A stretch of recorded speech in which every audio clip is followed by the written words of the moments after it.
یہ ہے مقبوضہ بلوچستان۔ آج پیر 13 مئی سال 2024 ہے۔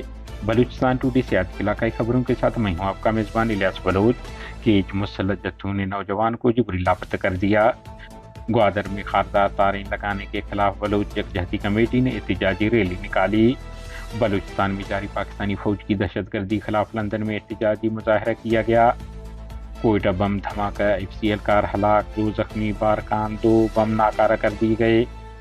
بلوچستان قتل، دیگر حادثات میں 5 ہلاک، متعدد زخمی۔ اسطى محمد میں ڈاکٹروں کی رہائشی بنگلوں پر غیر متعلقہ بااثر افراد کا قبضے کا سلسلہ جاری، ڈاکٹر پریشان۔ 6 ہفتہ قبل ڈاکٹروں کے ہاتھوں اغوا صوبت پور کا رہائشی بازیاب ہوا۔ وندر میں نان بھائیوں کی منمانیاں، روٹی کی قیمت میں کمی نہ آ سکی، عوامی حلقے کے تربت یوسف بازار سے سرکاری مسلح جتھے کے صرف سوار سرکاری کارندوں نے آدم ولد شمار سکنے بال گتر لوپ نامی نوجوان کو اتوار کی شام اسلحے کے زور پر اغوا کر دیا۔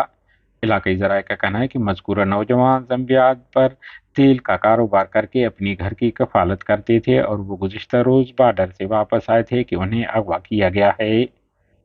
بلوچستان کے ساحلی شہر گوادر میں بلوچ یکجہتی کمیٹی کی کال پر شہر میں احتجاجی ریلی نکالی گئی اور مظاہرہ کیا گیا۔ ریلی کے شرکاء ہاتھوں میں خاردار تاریں لگانے خلاف نعرے اور دیگر کلمات لکھے تھے۔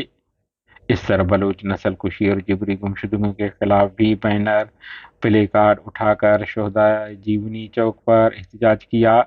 لندن بلوچ ریپبلکن پارٹی کی جانب سے بلوچستان میں جاری پاکستانی فوج کی دہشت گردی کے خلاف لندن میں احتجاجی مظاہرہ کیا گیا۔ مظاہرے کی قیادت BRP کے مرکزی رہنما شیر محمد بگٹی کر رہے تھے۔ مظاہرین سے خطاب کرتے ہوئے شیر محمد بگٹی نے کہا کہ بلوچستان میں ریاستی جبر پر عالمی برادری کی خاموشی سوالیہ نشان ہے۔ انہوں نے کہا ہے کہ بلوچستان بھر میں جبری گمشدگی میں اضافہ ہوتا جا رہا ہے اور ہزاروں کی تعداد میں لوگوں کو عقوبت خانوں میں ڈال کر تشدد کا نشانہ بنایا جا رہا ہے۔ دوسری جانب جبری لاپتہ افراد کو مسلسل جعلی مقابلوں میں شہید کرنے کا سلسلہ جاری ہے۔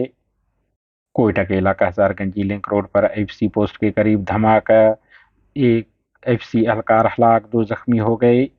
بارکان رکنی چنگ ندی کے قریب 2 بم برآمد، لیویز نے ناکارہ کر دیے۔ نوکنڈی تفتان بازار میں مسلح افراد نے فائرنگ کر کے ایک شخص کو قتل کر دیا۔ واقعہ میں ملوث قاتلوں کو لیویز نے دال بندے سے گرفتار کر لیا۔ ڈھاڈر کے نواحی علاقہ صبری کے قریب مسلح ڈاکو نے گزشتہ رات گن پوائنٹ پر موٹر سائیکل سوار محمد جان نامی شخص کو گولیاں مار کر شدید زخمی کر دیا اور موٹر سائیکل لے کر فرار ہو گئے۔ خزار کے علاقہ 0 پوائنٹ کے ایریا میں نامعلوم افراد کی فائرنگ سے نال کے رہائشی محمد اشرف نامی نوجوان ہلاک ہو گیا، تاہم پولیس نے ان کے ہلاکت کی تصدیق نہیں کی ہے۔ پنجگور کے علاقہ جلک میں ڈاکٹر شبیر احمد نامی شخص کے گھر میں اچانک آگ لگ گئی جس میں ایک بچہ جھلس کر ہلاک ہو گیا جبکہ ضروری سامان جل کر خاکستر ہوا۔ خزار تحصیل باغبانہ کے حدود زاوہ ایریا میں فائرنگ سے نصیر شہزاد نامی شخص زخمی ہوا جسے خزار ہسپتال لے جایا گیا جہاں ڈاکٹروں کی عدم موجودگی کی سبب انہیں کراچی ریفر کیا گیا۔ خزار وڈ میں نوجوان نے خودکشی کر لی جبکہ پسنی میں گل صبا نامی 11 سالہ بچی نے ناگزیر وجوہات کی بنا پر اپنی جان لے لی ہے۔